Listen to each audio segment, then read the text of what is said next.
My name is Vanessa. I am 35 years old, and I never thought that my own kindness would one day nearly cost me my life. I want you to sit back and listen carefully to this story, because it's not just about betrayal, it's about learning who you can really trust. Before I tell you how everything started, let me first share the most shocking moment of my life, the moment that still makes my heart race whenever I close my eyes at night. It was late one evening. The street outside my house was quiet, only the sound of crickets in the background. I had just finished cleaning my kitchen when I noticed something unusual, a shadow moving quickly near my window. At first, I thought it was just a cat or maybe one of the neighborhood kids cutting through the yard. But then, I heard footsteps, heavy, deliberate, coming closer to my back door. My stomach tightened. Something wasn't right. Before I could even pick up my phone, the sound of my back gate creaking open filled the silence. Then came the whisper of a voice, hushed but threatening. My heart began pounding so hard I could hear it in my ears. Suddenly, the doorknob rattled. Someone was trying to come inside. I froze, staring at the door, when suddenly the night exploded with sirens. Bright red and blue lights lit up the walls of my living room. The sound of men shouting, "Police!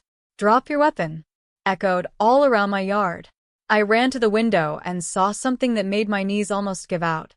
Two men, dressed in dark hoodies, were lying face down on the ground with handcuffs around their wrists. One of them had a gun still halfway in his pocket. And standing above them, weapons drawn, were the police officers who lived right next door to me. They had seen the men sneaking into my yard and had caught them before they could reach me. At first, I was just shaking with relief, whispering, "Thank God," under my breath. But then, what I heard next shattered me completely. One of the officers walked toward me and said, "Vanessa, you need to sit down for this." They confessed something. They weren't here randomly. They were sent. And the one who sent them is someone you know very well. Someone you trust. I felt the blood drain from my face. My hands turned cold. "Who?" I whispered, my voice trembling. The officer looked me straight in the eye and said, "Your friend. The one you loaned $79,600 to." At that moment, my entire world spun. My best friend, the person I had helped when they were desperate, wanted me dead. And all because of money. But let's not get ahead of ourselves. You need to understand how we got here, who I am, and why I made the choice to loan such a huge amount in the first place. Only then will you see how dangerous some friendships can truly be. Before I continue, let me ask you this. Where are you watching from? Are you in Canada, maybe sitting by the fireplace with a hot cup of coffee? Or are you somewhere in the United States, maybe listening on your phone during a long drive home from work? Wherever you are, I want you to put yourself in my shoes. Imagine helping a friend so much that you risk your own comfort, only for that same friend to put your life on the line. My story begins 3 years earlier. I grew up in Detroit, Michigan, in a modest neighborhood where everyone knew everyone. Life wasn't always easy, but my parents taught me the value of kindness. "If you have more than enough, share with others," my mom used to say. That belief shaped me into the woman I am today. I worked hard, became successful in my career as a real estate investor, and by 35, I had built a life I was proud of. And then there was Rachel. Rachel and I had been friends since college. She was lively, charming, and always seemed to bring laughter wherever she went. We had countless memories together, late-night study sessions, road trips, and crying on each other's shoulders through heartbreaks. So when Rachel called me one evening, her voice breaking with tears, saying she was in financial ruin, I didn't hesitate. "Vanessa, please, I don't know who else to turn to," she said. "If I don't get this money, I'll lose everything. My house, my business, even my dignity." I listened carefully. I knew $79,600 was not small change. It was a huge amount, but my heart ached for her. I remembered the times she had stood by me when I was struggling in college, the way she once gave me her last $20 when my bank account was empty. That memory weighed on me. So I told her, "Rachel, I'll help you. But please, promise me you'll pay me back when things get better." Her voice was filled with gratitude. "I promise, Vanessa. You're saving my life." And just like that, I signed over nearly $80,000 to her. I didn't know then that I had just signed my own death sentence. At first, everything seemed fine. Rachel thanked me every day, sending texts like, "You're my angel," or "I'll never forget this." But slowly, her tone changed. Weeks turned into months, months into a year, and not a single penny came back. Whenever I asked about repayment, she grew defensive. "Stop stressing me, Vanessa. Do you think I don't have enough problems?" I began to feel uneasy. The friend I thought I knew so well was starting to show another side. But nothing, absolutely nothing, could have prepared me for what happened next. One evening, about a year and a half later, I confronted her in person. I told her calmly, "Rachel, I've been patient, but I need you to start paying me back. It's been too long." Her eyes darkened. She gave me a smile that didn't reach her eyes and said, "You'll get your money. Don't worry about it." Something in her tone sent a shiver down my spine. I didn't realize at that moment that those words were not a promise. They were a threat. Because a few weeks later, the men with guns came to my door. And while the cops had caught them in time, and while I was safe for the moment, my mind was screaming only one thing. If my best friend could hire assassins to take my life, then what else was she capable of? And what would happen next? I sat on my couch that night, still shaking as the red and blue lights flashed outside. The officers, my neighbors, Mr. and Mrs. Lawson, had come in to calm me down. They had always seemed like ordinary people, quiet and friendly, but now I realized how lucky I was that they both worked in law enforcement. They told me in plain words that I had escaped death by seconds. "Vanessa, they were hired to kill you," Officer Lawson said. And they admitted it almost immediately. The strange part is, they didn't even hesitate to give us the name of the person who sent them. His wife, also an officer, leaned forward and spoke softly. It was Rachel. The sound of her name cut through me like a knife. My chest felt hollow. Rachel, my friend of 15 years. The woman I called a sister. I wanted to believe this was some sick misunderstanding, but the truth was staring me right in the face. I wanted to scream, to cry, to break something. Instead, I whispered, "Why? Why would she want me dead?" The officer's voice was flat. "Money, debt, greed. She doesn't want to pay you back." I sat in silence, my mind replaying every memory I had of Rachel. The laughs, the tears, the promises. How could all of that be fake? Or had I been blind all along? That night, I didn't sleep. My house felt both safe and unsafe. Safe because the assassins were in custody. Unsafe because the person who sent them was still free. And she wasn't just anyone, she knew everything about me. She knew my routines, my favorite places, even the way I locked my doors. I looked out the window, and for the first time in years, I felt like a stranger in my own home. But let's step back for a moment. You need to see how everything spiraled into this nightmare, how the little cracks in Rachel's mask began showing long before that night. Maybe then, like me, you'll realize that sometimes the most dangerous enemies are the ones who smile the brightest. Rachel and I met in our first year of college. She had this spark about her. Wild curly hair, a laugh that turned heads, and a way of making everyone feel like they mattered. I was the quiet, focused one, always with my nose in a book. Somehow, opposites attracted. She pushed me to live a little, and I grounded her when her impulsiveness got out of hand. After college, I went into real estate and worked my way up. Rachel tried her hand at a small boutique business in Chicago. We stayed close, even when life got busy. Whenever I succeeded, she cheered me on. And whenever she stumbled, I was the one she called. That's why, when she asked me for money, I didn't doubt her. I believed in her the way she had once believed in me. But people change when money gets involved. The first few months after the loan, Rachel would call me almost every day. She'd tell me how she was restructuring her business, how she was making moves, and how soon she'd start paying me back. I held on to those words like a lifeline. Then slowly, the calls became less frequent. The tone of her texts changed. Gratitude turned into irritation. "Vanessa, stop reminding me about the money. You know I'm working on it.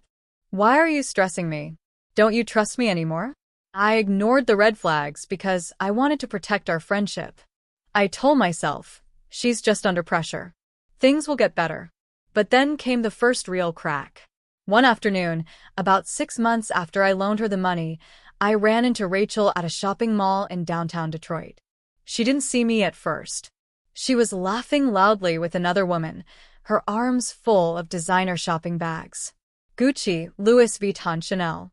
My stomach twisted. I walked up to her, trying to keep my voice steady. Rachel? What's going on? You told me you were struggling. She froze for a second, then her smile widened like nothing was wrong. Vanessa. Oh, hey. It's not what it looks like. I glanced at the bags. Really? Because it looks like you're doing just fine. Her face hardened. Why are you checking up on me? I'll pay you when I pay you. That was the first time she snapped at me. And deep down, a cold thought settled in my chest. She doesn't plan to pay me back. I brushed it off, convincing myself I was overreacting. But the cracks kept widening. Months later, when I pressed again about repayment, she laughed in my face. Vanessa, relax. You make more than enough money. Why are you acting broke? That cut deeper than I let her see. I began noticing things I had missed before. The way she'd dodge my calls but show up on social media in luxury resorts. The way she'd post captions about being self-made while I was quietly carrying her debt. Looking back now, I see it clearly. Rachel was never the friend I thought she was. She saw my kindness as weakness. And soon, she would decide that instead of paying me back, it was easier to erase me completely. One late afternoon, about 2 months before the assassination attempt, she came to my house unexpectedly. She brought wine, hugged me tightly, and said, Vanessa, you're the only person I can trust. I wanted to believe her, but as she sat in my living room, laughing and pretending like everything was normal, I caught her eyes wandering around, studying my doors, my windows, even the way my locks clicked shut. At the time, I brushed it off as paranoia. But later, after the assassins were arrested, that memory came back to me with chilling clarity. She wasn't visiting me as a friend. She was scouting. And that wasn't the only time.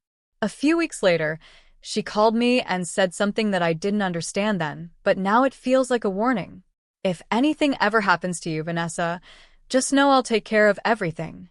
She said it with a laugh, like it was a joke. But my gut twisted. I didn't know it then, but Rachel had already made her decision. The only question left was, would I realize it before it was too late? That question haunted me the night the cops dragged those assassins away. And as I sat in my living room, trembling, I made a choice. I picked up my phone, scrolled to Rachel's number, and pressed call. My hands were shaking so badly, I almost dropped the phone. The line rang once.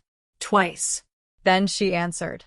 Vanessa, she said, her voice calm, almost too calm. I was just thinking about you. I swallowed hard, my throat dry. Rachel, we need to talk. There was silence on the other end. And then the sound of her laugh. Cold. Sharp. And then she whispered words that froze my blood. You weren't supposed to survive tonight. The sound of her voice on the other end of the line was like ice sliding down my spine. You weren't supposed to survive tonight. For a moment, I couldn't breathe.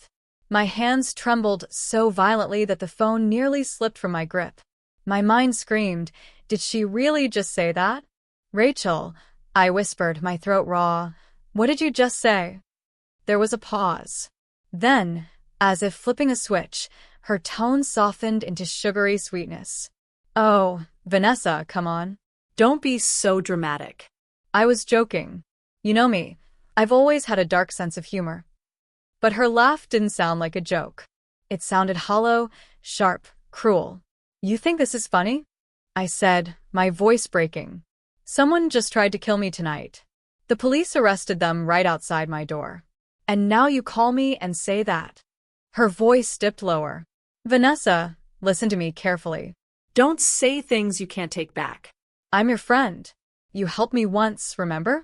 Why would I ever want to hurt you? I could hear her trying to cover her tracks, but it was too late. The mask had slipped.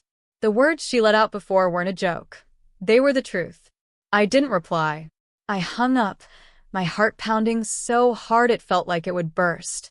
My hands were cold, my whole body shaking, but inside, something stronger was beginning to rise. Anger. How dare she? After everything I had done for her, after risking my own security to loan her that money, she wanted me gone. But instead of calling the police immediately with this new information, I stopped myself. If I told them about her phone call, what if she denied it? What if she found a way to twist everything around and make me look like the crazy one? Rachel was clever, manipulative, and charming when she needed to be. People always believed her first. No, I realized I had to be smart about this. If Rachel really wanted me dead, then this was no longer just about money, it was about survival. The days that followed were the longest of my life. I barely slept. Every sound outside my window made me jump. Every unknown number on my phone made my stomach churn. I began double-locking my doors, checking the windows 3 times before bed, and even sleeping with my shoes on in case I had to run. But here's the strange part. Despite my fear, I kept thinking back to the girl I once knew.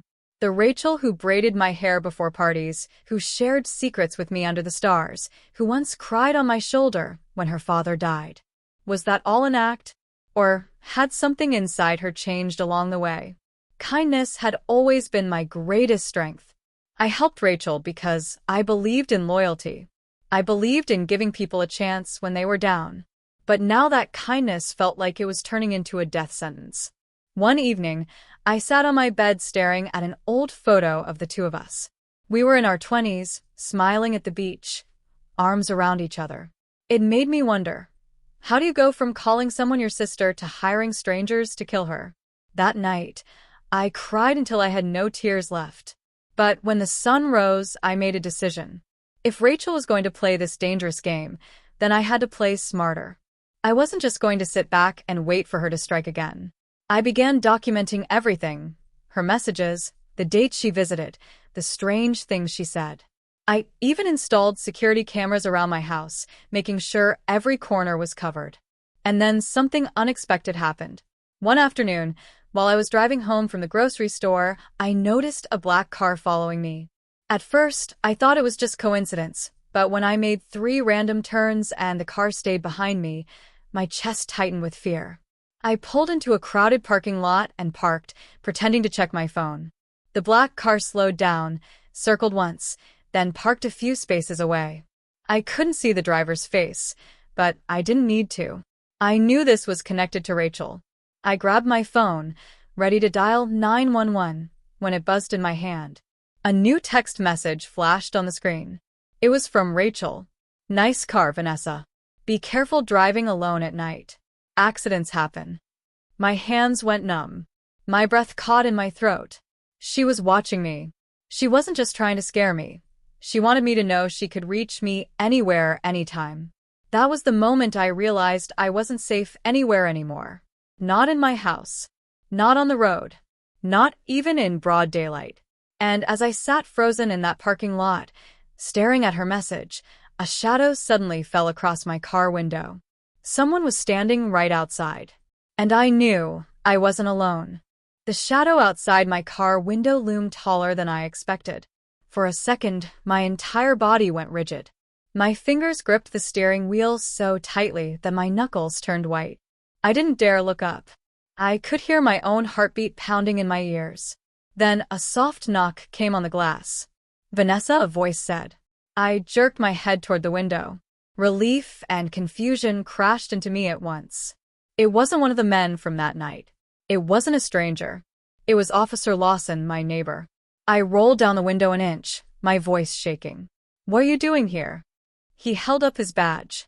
"Following up. We traced the payment from the 2 men we arrested. It leads back to a Shell account.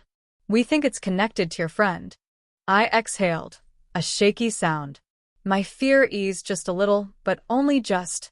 "You scared me half to death." "I'm sorry," he said, "but we need to talk. In person." I glanced over at the black car still idling a few spaces away. "Then explain why there's a car following me." He turned to look, his jaw tightening. "Stay here," he said firmly. He walked toward the black car, his hand on his holster. My stomach churned as I watched him approach. The driver's window rolled down slightly, then rolled back up. The car started, reversed, and sped out of the parking lot without looking back. Lawson returned, his face grim. "You're right. Someone was tailing you. But we've got their plates now. We'll run it." I nodded, trying to steady my breathing. "It's her. Rachel. She's behind everything." He hesitated, then said quietly, "Vanessa, she's dangerous. We're building a case, but we need evidence. Right now, what we have isn't enough to charge her directly."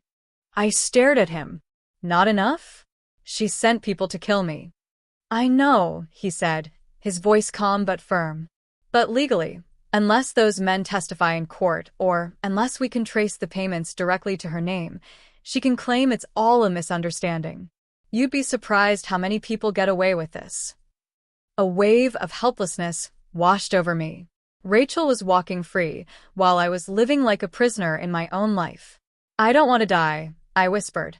"You won't," he said. "But you need to be careful. And if she contacts you again, record everything." I nodded. That night, back at home, I sat alone on my couch, staring at my phone. Her last text still sat there like a snake on the screen. Accidents happen. Every time I blinked, I saw her face. The smile she wore when we were younger. The fake tears she cried when she asked for my help. The look she gave me the last time we met, as if she was measuring me for a coffin. I remembered my mother's voice from years ago. "Kindness is a gift, but don't give it to those who see it as weakness." For the first time, I felt anger burn hotter than fear. I had spent years being careful, patient, and forgiving.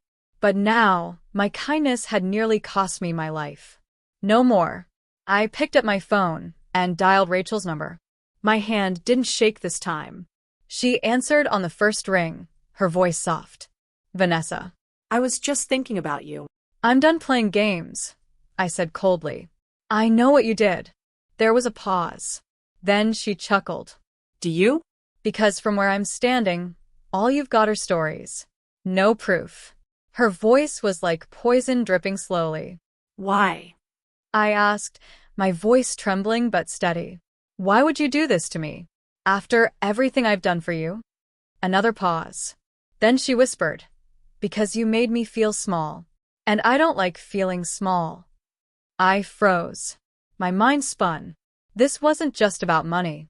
This was about envy, resentment, something darker than debt. "You're sick," I said. She laughed softly. "Maybe. But I'm smart. And you're out of moves, Vanessa." I ended the call. My body was shaking, but my mind was already planning. I wasn't out of moves. "Not yet." I grabbed my laptop, opened a new email, and began typing everything. Dates, times, texts, her threats, the men's arrest. I attached screenshots, photos, anything that could help. If something happened to me, someone had to know the truth. As I hit send, to back everything up to an online storage folder, my security cameras pinged with a motion alert. I opened the feed. Outside my window, in the dark of my backyard, a figure was standing perfectly still, watching my house. And this time, it wasn't the police. The image on my security camera was grainy, but clear enough to make my blood run cold. A tall figure stood in the middle of my backyard, motionless, staring straight at my kitchen window as if they knew exactly where I was sitting. For a long second, I couldn't move. My eyes were locked on the glowing screen, my breath shallow. Whoever they were, they didn't flinch, didn't shift. Just stood there like a shadow carved out of the night. My first instinct was to run. My second was to grab my phone and call 911. But before I could even press the numbers, a text message buzzed across my screen. It was from an unknown number. "You can't hide forever, Vanessa." My hand shook. My heart was beating so loudly, it was like thunder in my chest. I typed back, "Who is this?" But before I could hit send, the figure on the camera moved, slowly, deliberately, toward the back door. Panic surged through me. I ran to the front of the house, flipped the lock, and bolted out to my neighbor's yard where the Lawsons lived.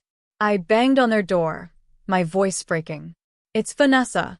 Someone's in my backyard." Officer Lawson appeared almost instantly, already pulling on his jacket. "Stay inside," he said. "Lock the door behind you." His wife, also in uniform, guided me into their living room while her husband went out through their back gate, gun drawn, flashlight cutting through the night. I sat on their couch, clutching my phone, trying to steady my breathing. All I could think was, it's Rachel. It has to be Rachel again. Minutes crawled by. Then my phone buzzed again. Another message from the same unknown number. "You shouldn't have called the cops." My heart lurched. How did they know? Were they watching me even now? Mrs. Lawson took the phone from my shaking hands. "Don't reply. Just breathe." She called her husband on the radio, her voice tight. "Target is on the move. He's heading out of the yard." A crackle of static, then his voice came back. "I see him. Pursuing on foot." We both listened in tense silence. Then a sharp sound echoed from the radio. Running, shouting, a scuffle. "Stop right there. Hands where I can see them." Then silence. I held my breath. Finally, Lawson's voice came through, out of breath but steady. "Suspect fled. Couldn't catch him.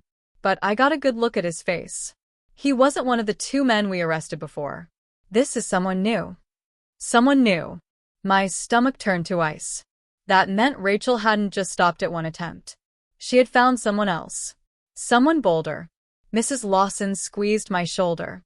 "You're safe for now. But you need to think about leaving this house. At least until we get her." Leave my house. My sanctuary. My safe place. The thought made me sick, but what choice did I have? That night, I packed a small bag and stayed with the Lawsons. I barely slept, lying awake on their guest bed, staring at the ceiling. Every creak of the house, every gust of wind outside, made me jump. But somewhere between the fear and exhaustion, something hardened inside me. I had spent weeks being hunted, days looking over my shoulder, nights wondering if I'd survive to see the morning. Rachel had taken my kindness for weakness.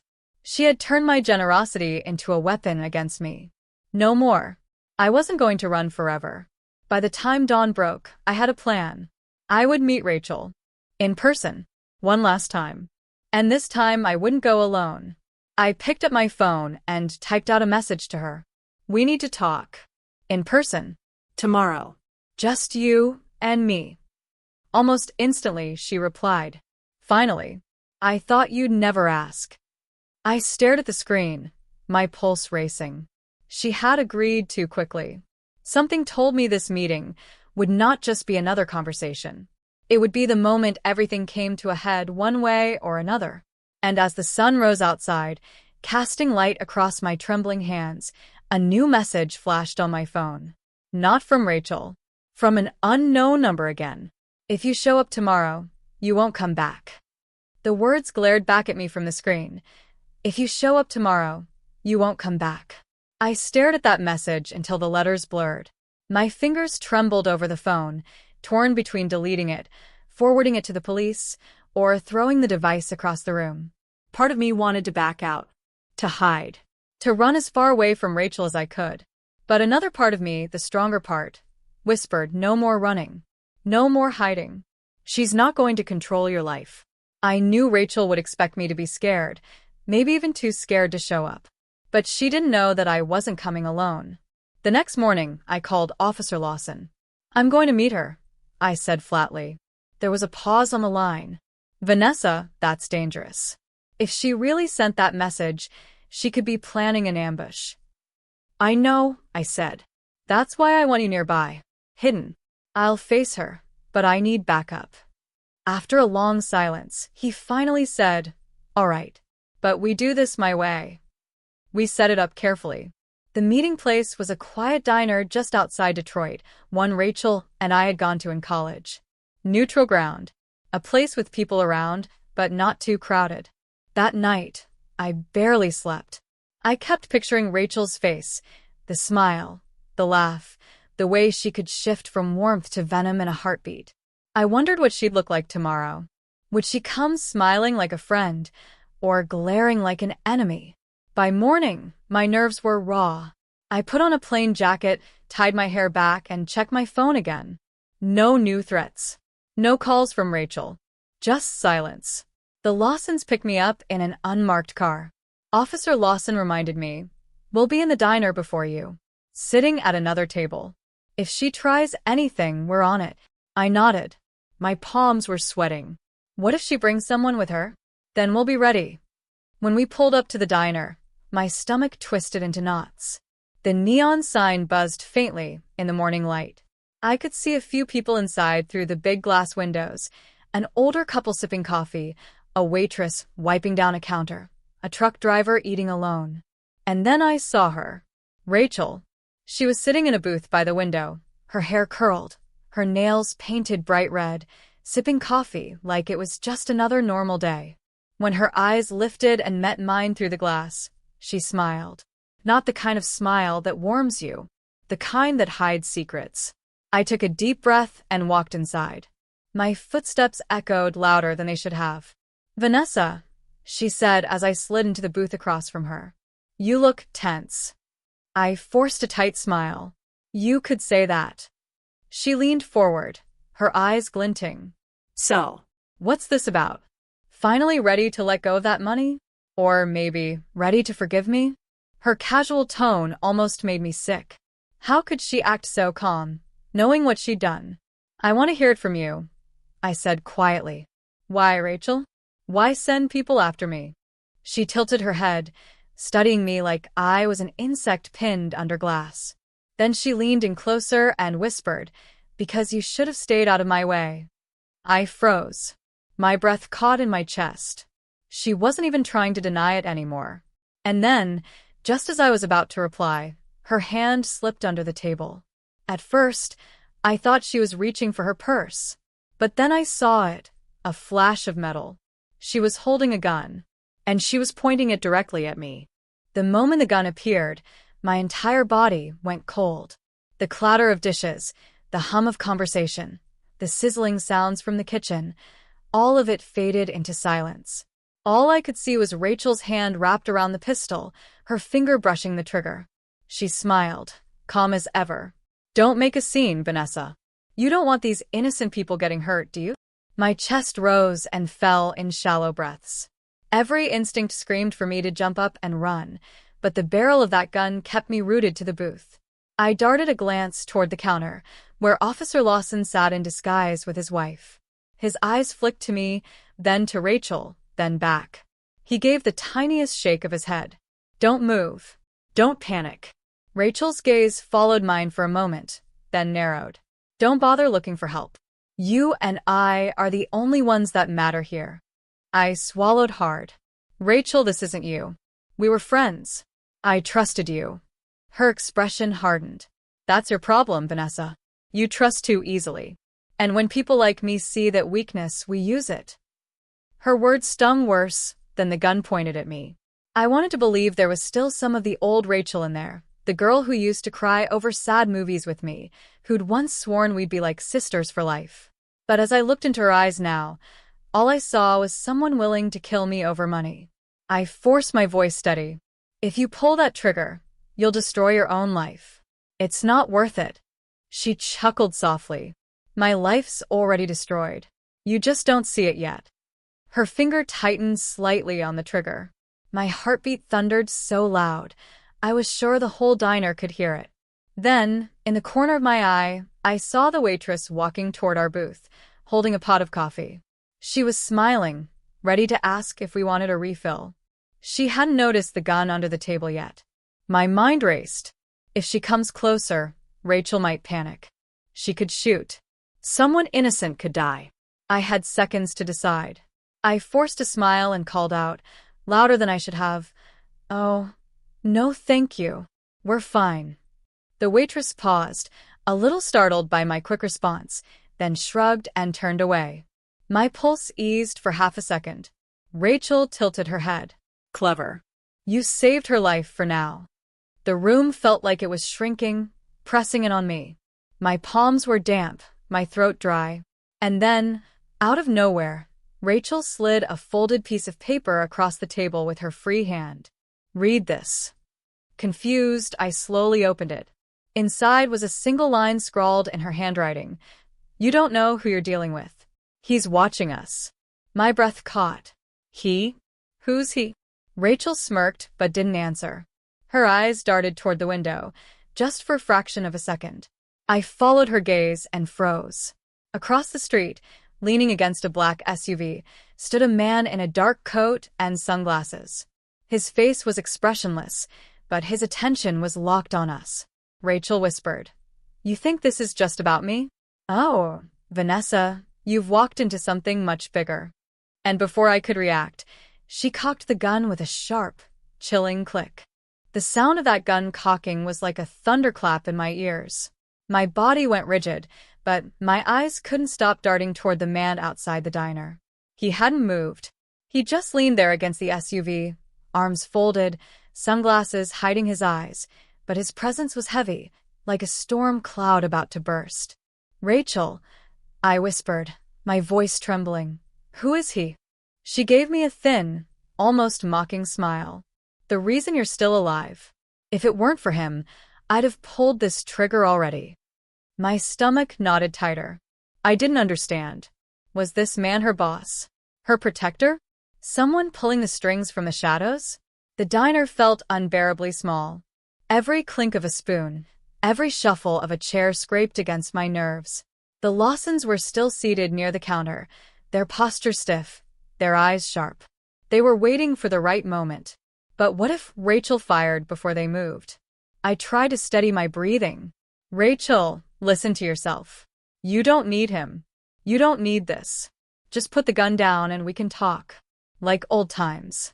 Her expression flickered for a split second, almost like she was remembering something. A dorm room, a late-night talk, the laughter of two girls who thought they'd conquer the world together. But then her jaw tightened. "Old times don't pay debts, Vanessa. Old times don't erase what I owe him." I leaned forward carefully, my palms flat on the table. "What does this man want from you?" Rachel's eyes glistened with something raw, fear. $79,600. The same money you gave me." The truth hit me like a blow to the chest. "You gave it to him?" She nodded once, her lips pressed thin. "I didn't have a choice. He promised to double it for me, said it was a sure thing. But it all disappeared. And now he wants his cut back." The man outside shifted slightly, adjusting his stance, his attention still pinned to us through the glass. Even without seeing his eyes, I could feel his scrutiny. Rachel leaned in so close I could smell the coffee on her breath. "You think this is about friendship?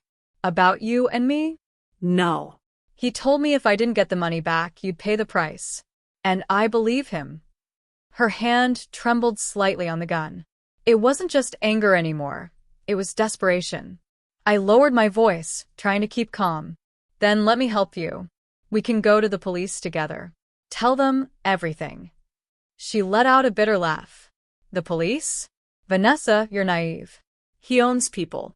You think running to the cops will save me?" My heart pounded.